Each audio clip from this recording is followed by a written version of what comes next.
Bapak Ibu jemaat Tuhan yang dikasih dalam kasih Kristus,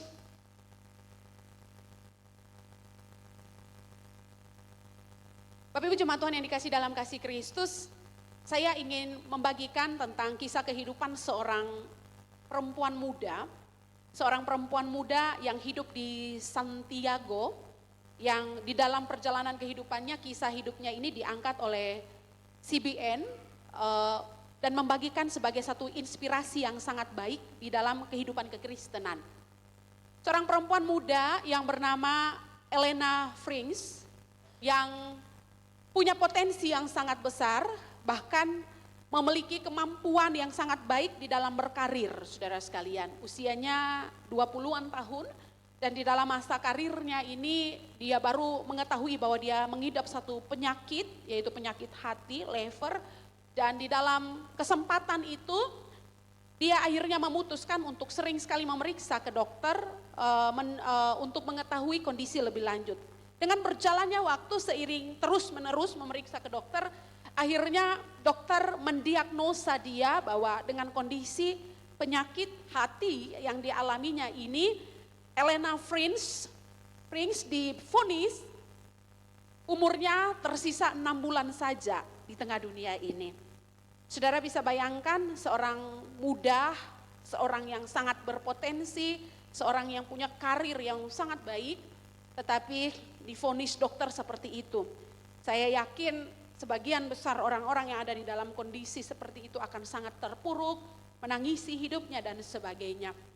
Tapi satu hal yang menarik dari kisah perjalanan hidup Elena Frings ini adalah akhirnya dia memutuskan untuk memakai sisa waktu hidupnya yang menurut diagnosa dokter vonis dokter tinggal 6 bulan ini untuk melakukan karya pelayanan sosial. Dia mendirikan sebuah organisasi pelayanan sosial dan mengambil langkah untuk melayani orang-orang marginal, orang-orang miskin, orang-orang papa di pedalaman atau di pinggiran Santiago sendiri. Nah, saudara, menariknya di dalam apa yang dilakukan oleh seorang Elena Frings ini, dia menyadari bahwa hidup yang sangat singkat ini yang Tuhan masih mempercayakan untuk dia lakukan. Dia mengatakan dengan begitu indah satu kalimat ini, bahwa dengan cara memberikan seluruh dari sisa hidup saya untuk melayani, saya akan meninggal dunia ini, meninggal dengan bahagia. Nah, saudara, ketika saya memikirkan kembali tentang kisah perjalanan seorang Elena Frings ini, tentu ini menjadi satu hal yang menarik bagi kita yang masih sehat, masih hidup, masih bugar, ya, bukan hanya usia muda saja, tetapi kita yang sudah di usia senior pun, tentu ini menjadi satu pelajaran iman kepada kita semua bahwa jangan sampai saya dan saudara tunggu sampai kapan kita tahu bahwa usia ini singkat, waktu hidup ini singkat, bahwa di akhir-akhir hidup itu baru kita mau memberikan seluruh tentang hidup kita yang terbaik kepada Allah. Tetapi sesungguhnya melalui kisah hidup daripada Elena Frings ini, kita belajar bahwa sesungguhnya kesempatan hidup itu adalah kesempatan yang berharga, yang harus saya dan saudara menangkap sebagai kesempatan anugerah Tuhan, untuk kita menyikapi dari waktu ke waktu tentang perjalanan kehidupan ini untuk melakukan yang terbaik dari seluruh sisi hidup kita untuk kemuliaan bagi nama Tuhan. Maka hari ini saudara sekalian dan saya melihat bahwa dari kisah Elena Frings ini juga saya dan saudara diingatkan tentang ada satu pemaknaan yang begitu indah tentang satu panggilan hidup bermurah hati meskipun dia mengetahui ada di akhir hayat hidupnya. Tapi panggilan kemurahan hati ini juga yang menjadi bagian terpenting bagi saya dan saudara untuk menyikapi di dalam kehidupan keberlanjutan hidup kita ini. Bahwa ada satu panggilan untuk kita menyatakan sifat Allah dengan kita menginvestasikan kembali secara bijak segala tentang sumber daya yang Allah percayakan kepada kita untuk nilai-nilai kekekalan. Nah, saudara sekalian yang terkasih di dalam kasih Kristus, terkait dengan hal ini, Rasul Paulus memberikan poin penjelasan tentang panggilan kehidupan murah hati ini kepada jemaat di Korintus, kepada surat yang kedua ini dengan poin pemaknaan yang begitu dalam. Nah, saya rindu saudara dan saya mengetahui sedikit tentang kondisi jemaat di Korintus ini, saudara sekalian. Saudara, Korintus dikenal pada waktu itu ketika Rasul Paulus menulis surat ini. Korintus dikenal sebagai kota yang memberikan jaminan kehidupan perekonomian yang sangat baik kepada masyarakatnya. Karena pada saat itu Korintus sangat dikenal dengan hasil lautnya dan hasil pertanian atau agrarisnya. Sehingga hampir semua masyarakat di dalam tatanan kehidupan bermasyarakat di kota Korintus tidak ada yang ada dalam kehidupan kategori kemiskinan. Dan ini juga yang ada di dalam kehidupan jemaat yang ada di Korintus pada waktu itu. Bahwa mereka ada di tengah kondisi perekonomian yang sangat baik. Mereka hidup di dalam kesejahteraan finansial yang sangat baik. Tetapi menariknya saudara sekalian, dari bagian firman Tuhan ini saya dan saudara menemukan bahwa kalau saya dan saudara memperbandingkannya nanti di kitab 1 Korintus, bahkan juga di pasal 8 sebelum pasal 9 ini, Paulus menyinggung dengan jelas bagaimana karakteristik daripada jemaat di Korintus yang notabene adalah orang-orang yang kaya secara finansial, secara perekonomian mampu, tetapi pergerakan mereka di dalam memberikan dukungan, bantuan sangat lambat. Kondisi surat ini ditulis, Paulus mengajak jemaat di Korintus itu untuk turut serta mendukung pelayanan kasih bagi jemaat Tuhan yang ada di Yerusalem yang sedang mengalami bencana. Dan beberapa penafsir mengatakan bahwa mereka mengalami bencana banjir. Menariknya saudara sekalian, pernyataan ini juga Paulus gaungkan kepada jemaat Tuhan yang ada di Makedonia. Salah satu jemaat yang ada di Makedonia adalah jemaat Berea. Dan saudara dan saya kalau membaca dari kisah 1 Korintus, saudara dan saya akan menemukan di situ bahwa jemaat di Makedonia, notabene jemaat adalah dengan standar perekonomian yang minim saudara sekalian. Bahkan dikatakan mereka miskin secara finance, secara perekonomian. Tetapi menariknya respon jemaat di Makedonia di dalam memberikan dukungan, bantuan kepada jemaat Tuhan yang di Yerusalem cepat.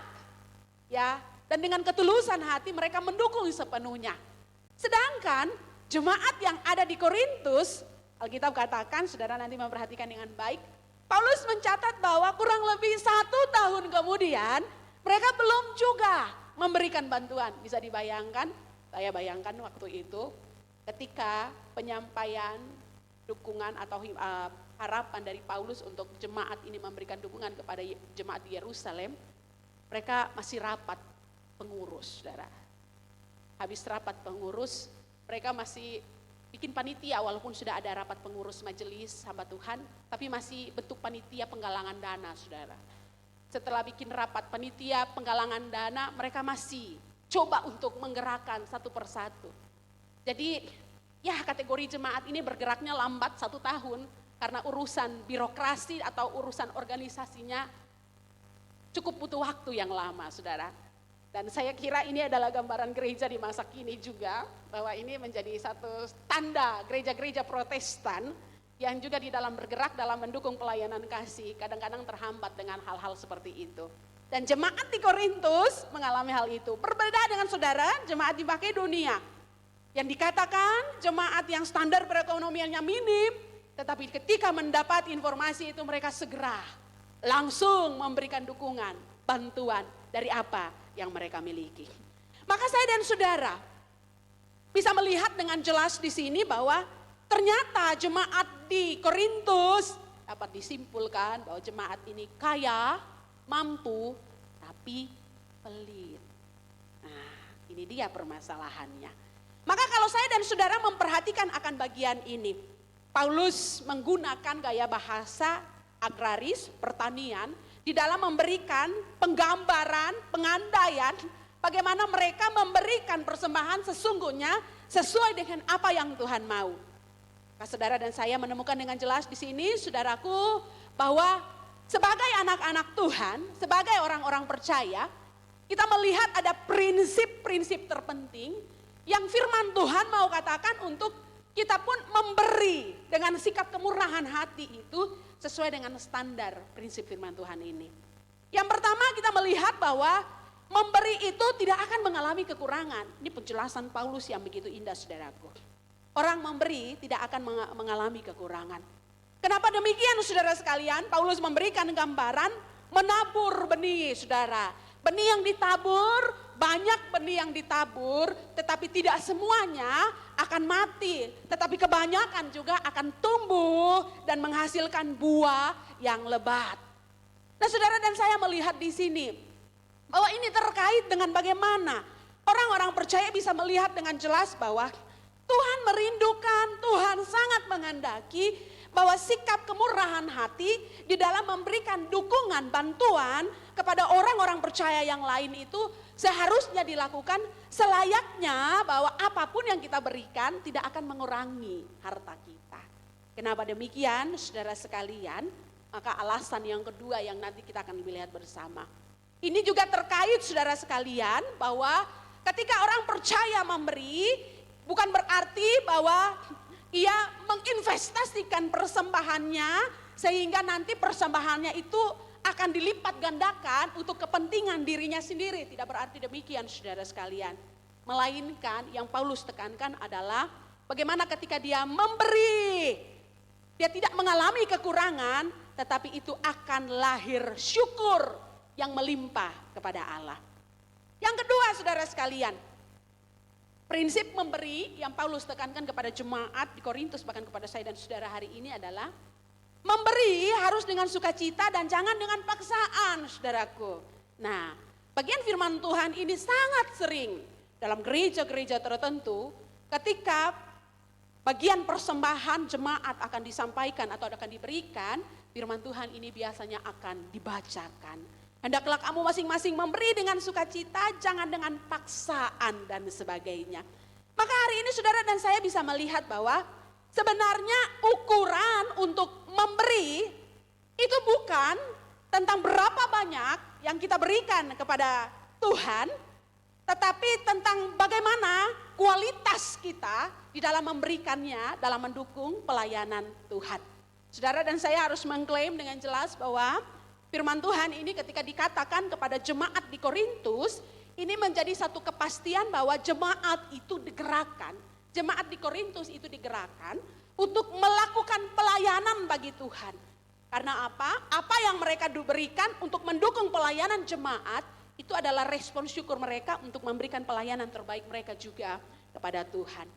Maka seharusnya Bapak Ibu jemaat Tuhan sekalian, kalau ini adalah satu konsep persembahan yang Tuhan mau di dalam kehidupan bergereja bagi saya dan saudara dan jemaat di masa kini juga menghidupinya, paling tidak ada 3 poin tentang pemaknaan dalam berteologi, dalam memberikan persembahan yang saya rindu saudara dan saya pahami. Bahwa sesungguhnya ketika seorang anak Tuhan memberikan persembahan kepada Tuhan, poin pertama yang ia harus sadari bahwa segala yang kita miliki dari seluruh keberadaan kita adalah kepunyaan Allah. Segala yang kita miliki dari seluruh tentang keberadaan kita adalah kepunyaan Allah. Bahkan apapun itu tentang seluruh tatanan sistem dalam keberadaan hidup kita, segalanya adalah kepunyaan Allah. Maka ini menjadi bagian terpenting bagi saya dan saudara untuk menyikapi. Satu respon memberi harus dengan sukacita tanpa ada paksaan. Yang kedua saudara sekalian, apa yang kita berikan kepada Tuhan harus menjadi respon dari apa yang kita terima dari Tuhan. Sesungguhnya apa yang dikatakan oleh Rasul Paulus kepada jemaat Tuhan, kepada jemaat di Korintus, supaya umat Tuhan, bahkan kita yang hidup di masa kini membangun satu prinsip dengan jelas bahwa ketika kita memberikan persembahan terbaik untuk mendukung pekerjaan pelayanan Tuhan, kita harus melihat secara utuh bahwa seluruh tentang perjalanan kehidupan kita sepenuhnya kita sudah terima yang terbaik dari Tuhan. Kurang apa saudara sekalian? Sekarang saya bertanya kepada jemaat Tuhan. Menurut jemaat Tuhan, apa yang belum jemaat terima dari Tuhan? Yang paling berharga dari anugerah keselamatan sudah diterima. yang paling berharga dari kehidupan sudah diterima. Saudara bisa bayangkan kalau orang sakit, kita besuk orang sakit, oksigen di rumah sakit 1 tabung berapa mahal. Nah, saudara bisa bayangkan kalau saudara selama masa hidup ini, berapa puluh tahun kita menjalani hidup, kalau kita mau hitung-hitungan kepada Tuhan, berapa banyak tabung oksigen yang harus kita bayar kepada Tuhan. Tapi kita terima itu dengan gratis. Kita nikmati itu dengan cuma-cuma. Apa yang kurang yang belum kita terima dari Tuhan? Pemeliharaan Tuhan pasti saudara sekalian. Setiap dari perjalanan kehidupan kita 3 kali sehari masih makan. Bukankah itu bukti pemeliharaan Tuhan yang sempurna? Ya. Jadi segala tentang apapun yang kita terima daripada Tuhan, kita harus meresponinya dengan rasa syukur, kita berikan juga kepada Tuhan. Yang ketiga saudara sekalian, poin tentang berteologi di dalam memberi yang jemaat Tuhan harus hidupi juga adalah konsep memberi persembahan harus kembali kepada kelimpahan kasih karunia Allah. Dan itu dicatat oleh Rasul Paulus dengan jelas dari 2 Korintus 9 ayat 8 tadi. Kelimpahan kasih karunia Allah yang Paulus jelaskan pada bagian ini, bahwa ketika seorang anak Tuhan memberikan respon syukur memberi yang terbaik kepada Tuhan, ingat bahwa ada orang-orang yang mendukungmu, mendoakanmu, memperhatikan kehidupan berimanmu, sehingga engkau tidak berjalan sendiri di dalam perjuangan imanmu di tengah dunia ini. Itu makna kelimpahan kasih karunia yang Paulus gambarkan di ayat 8 bahkan ayatnya yang ke-14. Maka hari ini jemaat Tuhan, dari bagian prinsip memberi yang Tuhan ajarkan kepada saya dan saudara ini, mari kita membangun konsep memberi yang terbaik tanpa ada paksaan, tetapi dengan sukacita. Saudara, izinkan saya berkata sebagai hamba Tuhan, sebagai gembala jemaat, kalau kadang-kadang seringkali mimbar ini kami terus menyuarakan untuk jemaat mendukung pekerjaan pelayanan Tuhan. Ya, mungkin kami kadang-kala harus menyampaikan bahwa permohonan maaf kepada saudara kalau itu terlalu sering diungkapkan. Tetapi kalau tidak kepada jemaat, kepada siapa? Bukankah kita satu tubuh di dalam Kristus? Dan bagian kita masing-masing ada di dalam hal itu. Sehingga ini menjadi bagian yang penting bagi saya dan saudara. Mari kita memberi itu dengan sukacita. Jangan dengan paksaan. Tetapi dengan sukacita, dengan kita membangun 3 konsep berteologi dalam memberi persembahan tadi. Saudara, prinsip untuk memberi di dalam kemurahan hati juga yang Paulus jelaskan. Dari bagian kebenaran firman Tuhan ini juga adalah memberi harus berdasarkan apa yang ada padamu. Memberi itu harus berdasarkan apa yang Tuhan berikan padamu. Jangan apa yang Tuhan berikan kepada orang lain, itu yang kamu ambil, kamu berikan kepada Tuhan. Saudara, kenapa saya katakan hal ini penting? Saudara sekalian, saya mengenal banyak rekan-rekan hamba Tuhan yang melayani di pedalaman, di pedesaan. Musim-musim kampanye, biasanya calon-calon pejabat itu akan menghampiri gereja-gereja di pedalaman untuk mencari suara. Janji-janji akan diungkapkan dan lain sebagainya. Bahkan nyaris janji untuk pembangunan gereja, persembahan yang besar diberikan. Saudara, saya kira bagian ini mengingatkan kepada saya dan saudara bahwa apa yang kita berikan kepada Tuhan harus menjadi apa yang telah Tuhan berikan kepada kita. Kalau demikian, saudaraku sekalian, kita tidak menjadi orang-orang yang serakah di dalam menerima berkat Tuhan. Karena sesungguhnya apa yang Tuhan berikan dengan standar cukup bagi masing-masing orang sudah sesuai dengan porsi berkat yang sudah Tuhan berikan kepada masing-masing orang. Nah, standar cukup ini yang mari kita bangun saudara sekalian untuk kita mengembalikan apa yang seharusnya kita berikan kembali kepada Tuhan. Kalau saya memberikan perpuluhan 50.000 kepada Tuhan, karena standar cukup yang Tuhan berikan kepada saya untuk memberkati hidup saya 500.000. Kalau saya memberikan persembahan perpuluhan kepada Tuhan 100.000, maka standar cukup yang Tuhan berikan kepada saya adalah 1 juta. Nah, menariknya saudara sekalian, mungkin di angka itu kita masih bermain itu biasa saudara sekalian. Memang itu haknya Tuhan, 50.000, 100.000, 1 juta, 2 juta, 3 juta, 4 juta masih biasa. Bagaimana kalau Tuhan memberikan standar cukup bagimu sudah di angka 100 juta? Bagaimana kalau Tuhan memberikan kepadamu standar cukup bagimu sudah di angka 500 juta?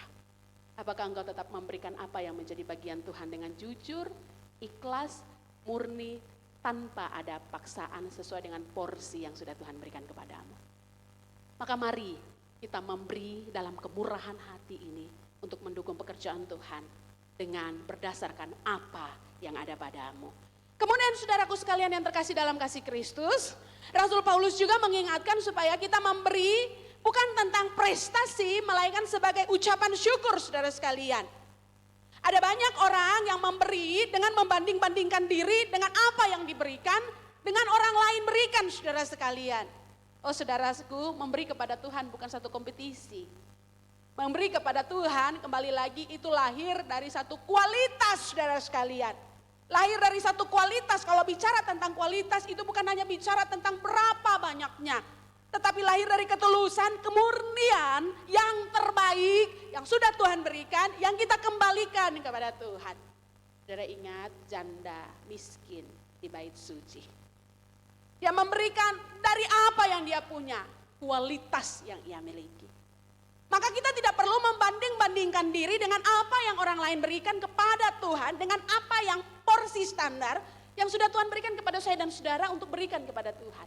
Yang terbaik adalah jaga kualitas. Berikan yang terbaik dalam ucapan syukurmu kepada Tuhan. Kemudian firman Tuhan juga mengatakan saudara sekalian, dalam memberi dengan murah hati, prinsip yang harus kita bangun juga adalah Tuhan memberkati orang yang telah menjadi berkat bagi orang lain. Kalau saudara perhatikan ayatnya yang ke-10 saudaraku sekalian. Ayat ini ada karena sebelumnya ada ayat 6 sampai ayat 9. Beragam standar-standar Paulus telah ungkapkan kepada jemaat di Korintus bahwa kehidupan tentang berkat yang disiapkan Tuhan adalah pasti bagi orang-orang yang hidup pertanggungjawaban imannya kepada Tuhan di dalam bermurah hati ada. Tetapi ini bukan satu konsep teologi kemakmuran yang sedang Paulus janjikan kepada jemaat di Korintus. Tetapi ini bicara tentang bagaimana satu kualitas jemaat Tuhan mampu membangun konsep memberi yang tepat, kemurahan yang diterima atau berkat yang diterima oleh mereka itu kalau saudara perhatikan di ayat 14 juga, kemurahan itu bicara tentang berapa banyak doa-doa, berkat-berkat rohani yang mereka terima dari begitu banyak orang-orang yang mereka layani yang menjadi dampak dari pemberian mereka kepada Tuhan. Saudara dan saya bisa melihat ada satu janji, bukti, pemeliharaan berkat Tuhan dalam kehidupan kerohanian kita yang dijamin oleh firman Tuhan.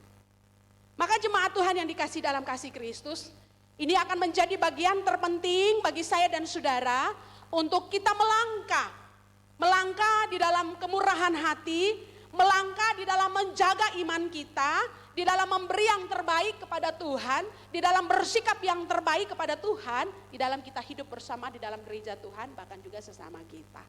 Saudara, saya rindu di dalam mendengarkan firman Tuhan ini, saudara mulai memikirkan untuk Tuhan sedang bicara apa kepada saya, untuk apa yang akan saya lakukan sebagai bentuk respon kemurahan hati saya pada orang-orang seiman saya di dalam bergereja. Tentu ini bicara tentang satu keseimbangan yang Tuhan mau ingatkan kepada saya dan saudara juga. Bagaimana kehidupan yang kita jaga dengan Tuhan untuk kemurahan hati ini bisa kita lakukan dengan baik. Maka mari kita pahami makna kemurahan hati ini dengan beberapa sikap karakteristik yang saya dan saudara harus lakukan dalam kehidupan beriman kita. Bermurah hati, Alkitab katakan, berarti ikatan kerasnya dengan mengasihi. Orang bisa saja menunjukkan tindakan murah hati. Tetapi firman Tuhan katakan dari 1 Korintus 13 ayat 3. Kalau kemurahan hati yang diberikan tanpa ada kasih yang terselubung di dalamnya, tidak ada faedahnya. Maka kemurahan hati yang ditunjukkan harus lahir dari kasih yang tulus kepada Tuhan. Kasih yang tulus kepada sesama anggota tubuh Kristus yang membutuhkan. Yang kedua saudaraku sekalian, karakteristik kemurahan hati yang harus kita bawa sebagai dasar pengertian kita adalah kemurahan hati itu harus dilakukan dengan menabur saudara sekalian. Saudara perhatikan di bagian firman Tuhan tadi yang kita baca bersama di ayatnya yang ke-6, Paulus menyebutkan beberapa kali berulang-ulang kata menabur ini dibicarakan. Dan sekali lagi ini menggunakan pengandaian agraris pertanian. Bahwa apa yang ditabur tidak akan sia-sia, tetapi dia akan bertumbuh dan menghasilkan buah. Maka saudara, mari kita terus menabur. Dan saudara sekali lagi, menabur bukan asal menabur, tetapi menabur dengan kepastian. Maka tadi saya mengajak saudara jemaat Tuhan, doakan. Siapa yang akan Tuhan taruh di dalam hati saya untuk menunjukkan sikap syukur dalam hidup ini dengan bermurah hati dalam kehidupan berjemaat. Yang ketiga saudara sekalian, bermurah hati juga adalah satu sikap menghormati yang harus kita lakukan saudara sekalian. Ada sering ucapan yang terucap dari mulut kita bahwa ketika kita memberikan sesuatu kepada orang lain, kita mengatakan memang dia pantas untuk dikasihani. Memang dia pantas untuk dikasihani. Kadang-kadang kita menempatkan pernyataan kalimat itu dalam standar bahwa orang-orang yang dikasihani pantas menerima kasihani dari kita itu posisinya lebih rendah dari kita. Maka di dalam standar bermurah hati yang harus kita bawa adalah kita perlu menghormati. Dan kitab Amsal mengatakan poin menghormati ini dengan kita menaruh nilai pada orang. Dengan penuh rasa hormat kepada orang itu ketika kita menunjukkan murah hati. Saudara, saya rindu sekali jemaat Tuhan. Kita dapat saling peka, saling peduli, saling memperhatikan untuk menghidupi makna murah hati ini dalam kehidupan berjemaat di tempat ini. Dan yang kemudian saudara sekalian, murah hati yang Alkitab juga tekankan melalui bagian hari ini juga adalah kita membagikan. Alkitab katakan dengan istilah koinonia. Membagikan bukan hanya asal sebatas berbagi, tetapi standar firman Tuhan dari 2 Korintus 8 ayat 14, supaya yang lemah, yang kuat menanggung yang lemah, supaya terjadi keseimbangan di situ. Kehidupan berjemaat menjadi utuh di situ, berjalan dengan seimbang, pekerjaan Tuhan terus berjalan dengan baik untuk memuliakan Tuhan. Maka mari saudara, kita jaga keseimbangan di dalam kita hidup bersama sebagai satu kesatuan tubuh Kristus. Kemudian Paulus juga mengingatkan kita, mari kita bermurah hati dengan poin kasih karunia saudara sekalian. Alkitab katakan sekali lagi dari 2 Korintus 9 ayat 8 dan ayat 14, disinggung berulang-ulang oleh Rasul Paulus sendiri terkait dengan poin kasih karunia ini. Sekali lagi ini berhubungan erat sekali dengan kemurahan hati. Karena apa? Ketika kita melakukan itu, kita tahu persis kurang apa kasih karunia Allah yang sudah kita terima melalui karya Tuhan kita, Yesus Kristus. Respon dari kasih karunia yang sudah kita terima, kita nyatakan itu dan ketika kita mendapat timbal balik dari dukungan, doa, berkat yang diberikan dari jemaat yang kita layani, kurang apa lagi kasih karunia saudara sekalian. Maka mari kita meresponi poin bermurah hati di dalam kasih karunia ini dengan tepat. Dan yang terakhir saudaraku sekalian adalah tentang penata layanan. Bagian ini saudara sekalian saya singgung terkait dengan kisah perumpamaan Tuhan Yesus kepada kisah talenta saudara. Kalau saudara perhatikan Matius 25 ayat 14 sampai 23, Tuhan Yesus menyampaikan tentang penata layan yang siap menjalankan tanggung jawabnya itu dengan sangat baik, bahkan memberikan pertanggungjawaban itu dengan tepat juga kepada sang Tuan yang memberikan mereka tanggung jawab. Maka hari ini saudara, saya dan saudara sebagai orang-orang beriman, kita adalah penata layan yang Tuhan percayakan di dalam porsi tanggung jawab kita masing-masing di tengah dunia ini dalam kehidupan berjemaat. Kalau Tuhan mau kita melakukan kemurahan hati ini, menata itu dengan pertanggungjawaban bahwa ada berkat-berkat tersendiri yang Tuhan siapkan untuk kita mendukung pekerjaan Tuhan, kita mendukung sesama kita jemaat Tuhan, kita lahirkan itu sebagai ungkapan syukur di hadapan Tuhan. Sehingga tanggung jawab penata layan di dalam apa yang sudah Tuhan anugerahkan kepada kita berikan dengan baik. Saudara sekali lagi, bagian firman Tuhan ini tentu saya tidak sedang menggerakkan saudara untuk hari ini juga saudara harus memberikan persembahan terbaik kepada gereja. Tetapi paling tidak saudara sekalian, saudara dan saya mengimani bahwa kebenaran firman Tuhan ini mengingatkan kita, Tuhan memanggil kita sebagai satu tubuh Kristus. Ada tanggung jawab iman di dalam kehidupan bergereja yang harus kita lakukan untuk pekerjaan pelayanan Tuhan tetap berjalan dengan baik. Saya menutup khotbah pada hari ini dengan perkataan seorang teolog. Seorang teolog bernama John Bunyan mengatakan bahwa kemurahan hati dimulai dengan benih iman, bertumbuh dengan ujian, pengharapan, dan berbunga dengan buah kasih karunia yang murni. Saudara, John Bunyan adalah seorang pribadi yang lahir dari anak seorang tukang poci, tukang panci. Lahir dari keluarga sangat sederhana bahkan miskin dan bertumbuh di dalam segala keterbatasan hidupnya. Tetapi Tuhan menganugerahkan kepadanya beragam kesempatan untuk menguji dia memiliki kualitas iman yang luar biasa di hadapan Tuhan. Bahkan di dalam panggilan pelayanannya kepada Tuhan, saudaraku sekalian, John Bunyan akhirnya dipercayakan untuk menjadi seorang pengkhotbah yang luar biasa, yang berkhotbah di depan pemimpin-pemimpin negaranya. Maka kesempatan ketika berkadang berkhotbah, dia masih mempertanyakan kepada Tuhan, apakah saya layak dalam melakukan semua ini. Bahkan di dalam berkat-berkat yang dia terima dari Tuhan sendiri, dia terus meresponi kepada Tuhan, apa yang mau bisa saya terus lakukan yang terbaik di dalam semua berkat yang sudah saya terima dari Tuhan. Maka perkataan ini keluar dari pernyataan seorang John Bunyan. Kemurahan hati dimulai dengan benih iman, bertumbuh dengan ujian dan pengharapan, dan berbunga dengan buah kasih karunia yang murni. Biarlah pernyataan ini juga sejalan dengan kebenaran firman Tuhan yang sudah kita terima hari ini. Kita mau siap menunjukkan kemurahan hati dengan iman yang telah Tuhan taruh dalam hidup kita. Kita mau memberikan dampak kemurahan hati itu dengan bertumbuh, menghasilkan buah yang memberikan pengharapan, sukacita kepada orang-orang di sekeliling kita, bahkan juga secara khusus kepada pekerjaan pelayanan Tuhan. Tuhan yang beranugerah dalam kasih karunia-Nya sudah menyatakan yang terbaik kepada saya dan saudara. Bagian saya dan saudara adalah mari kita bermurah hati mendukung pekerjaan Tuhan. Tuhan Yesus memberkati. Kita berdoa. Tuhan, kami bersyukur untuk hari ini kebenaran firman Tuhan kembali mengingatkan kami. Panggilan ungkapan syukur, ucapan syukur dengan adanya keterbukaan untuk berjalan dalam kemurahan hati. Biarlah kami boleh meneladani perjalanan kehidupan beriman jemaat Makedonia.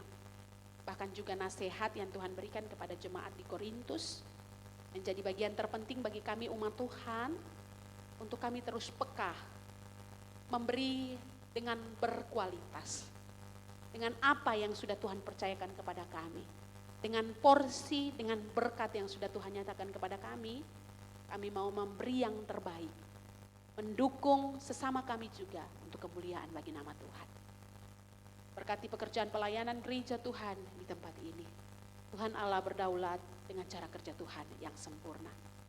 Hamba-Mu sudah selesai berbicara, tapi biarlah di dalam kasih karunia dan cinta Tuhan, firman Tuhan ini terus Tuhan perdengarkan, dengungkan dalam hati pikiran kami dari waktu ke waktu. Di dalam nama Yesus Kristus kami berdoa. Amin.